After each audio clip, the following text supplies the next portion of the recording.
आज हम बनाएंगे वेनिला केक की रेसिपी और ये वेनिला केक रेसिपी सभी अवसरों के लिए बेस्ट है और बनाने में आसान है। मैं आपको बहुत ही आसान तरीके से और स्टेप बाय स्टेप बताऊंगी जिससे ये फटाफट से बनकर तैयार हो जाएगा। इसे आप नाश्ते में या हल्की फुल्की भूख में भी बना सकते हैं और इसे आप बच्चों की टिफिन में भी दे सकते हैं। तो चलिए फटाफट से इसे बनाना शुरू करते हैं।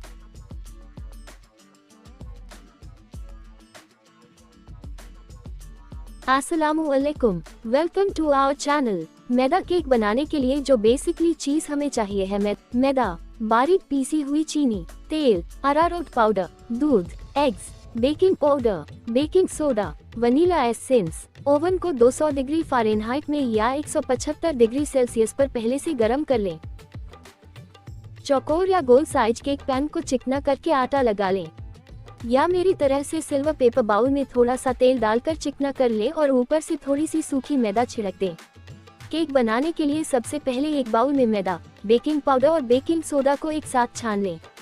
तो यहाँ पर मैदा को चलनी में डालकर इसमें 2 चम्मच बेकिंग पाउडर, 1/4 चम्मच खाने वाला मीठा सोडा डाल दीजिए और छान लीजिए। बेकिंग सोडा एक बेकिंग एजेंट है जो आटे को फूलने में मदद करता है। बेकिंग पाउडर या बेकिंग सोडा डालते समय ये ध्यान दीजिए कि यह एक्सपायरी तो नहीं है। आजकल खाने में सोडा का इस्तेमाल करना एक सामान्य बात मानी जाती है। केक में तो इसका इस्तेमाल खास तौर पर किया जाता है क्योंकि दोनों ही चीजें खाने को फुलाने के लिए यूज की जाती हैं। जब इन्हें आटे या मैदा में मिलाया जाता है तो ये चीजों के साथ रिएक्ट कर उन्हें फुलाते हैं, लेकिन कभी आपके साथ ऐसा हुआ है कि सोडा को खाने की चीजों में डालने के बाद भी वह नहीं फूल पाती? अगर आपके साथ ऐसा हुआ है तो आपको बता दें कि ऐसा इसलिए होता है क्योंकि घर में रखे बेकिंग सोडा को इस्तेमाल करने की एक्सपायरी डेट समाप्त हो जाती है। इसलिए जरूरी है बेकिंग सोडा या पाउडर को इस्तेमाल करने से पहले उसकी समयावधि यानी एक्सपायरी डेट का ध्यान रखा जाए। एक बड़े कटोरे में अंडे डालें, एक करके 4 अंडे डालें। अच्छी तरह से मिलाने के बाद थोड़ी देर फेंटें। झाग बनने तक फेंटने के लिए इलेक्ट्रिक बीटर या हैंड बीटर का यूज करें। केक में अंडा डाला जाता है। अंडे के कई फायदे होते हैं जो केक के स्वाद और बनावट को बेहतर बनाते हैं। अंडे के सफेद भाग को अच्छी तरह से फेंटने से केक में हवा भर जाती है जिससे केक स्पंजी और मुलायम बनता है। अंडे के सफेद भाग में पानी की मात्रा अधिक होती है जो केक में नमी प्रदान करता है।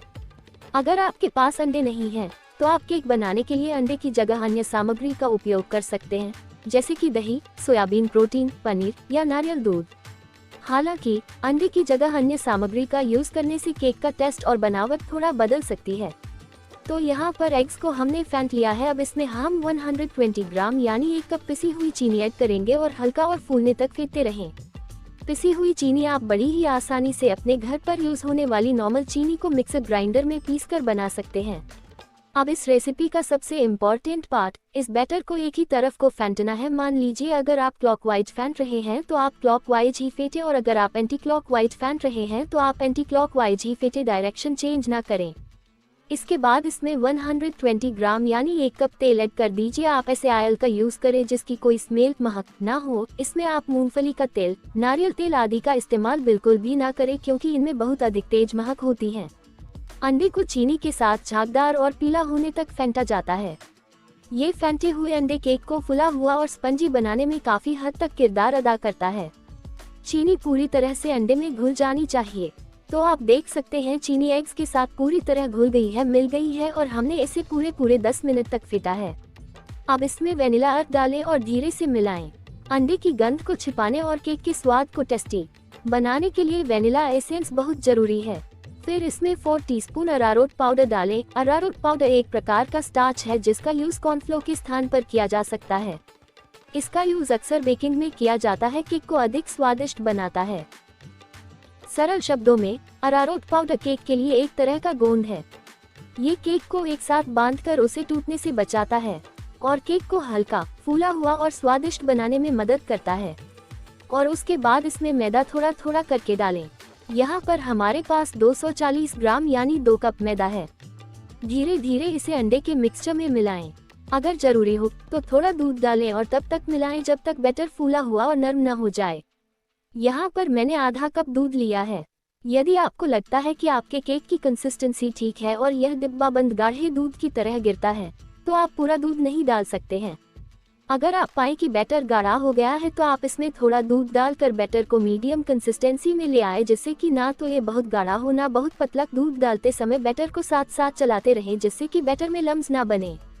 हमने जो बैटर तैयार करा उसमें हमारा लगभग आधा कप दूध का और इस्तेमाल हुआ।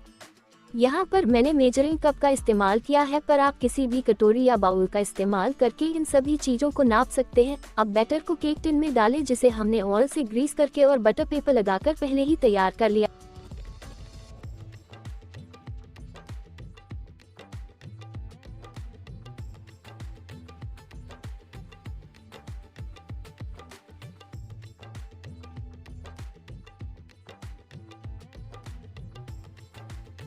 बर्तन को ओवन में रखकर बेक कर लें। इसे पकने में लगभग 30 से 35 मिनट लगेंगे। लगभग 25 मिनट बाद केक को चेक कर लें। इसके लिए आप एक स्टिक लें और उसे केक के अंदर डालें और वापस निकाल लें। अगर स्टिक बिल्कुल साफ बाहर निकल आता है तो इसका मतलब कि केक पक गया है, बट उस पर थोड़ा बहुत बैटर लगा दिखाई देता है तो इसका मतलब कि केक अभी पूरा पका नहीं है।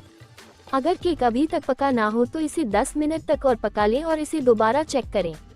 केक तैयार हो गया है। ओवन को बंद कर दें। केक को ओवन से बाहर निकाल लीजिए। अब केक को रूम टेम्परेचर पर आने दें। उसके बाद ही केक को केक टिन से बाहर निकलें और चाकू की सहायता से केक को केक टिन की साइड से अलग कर दें। शानदार बर्थडे केक रेसिपी बनकर तैयार है।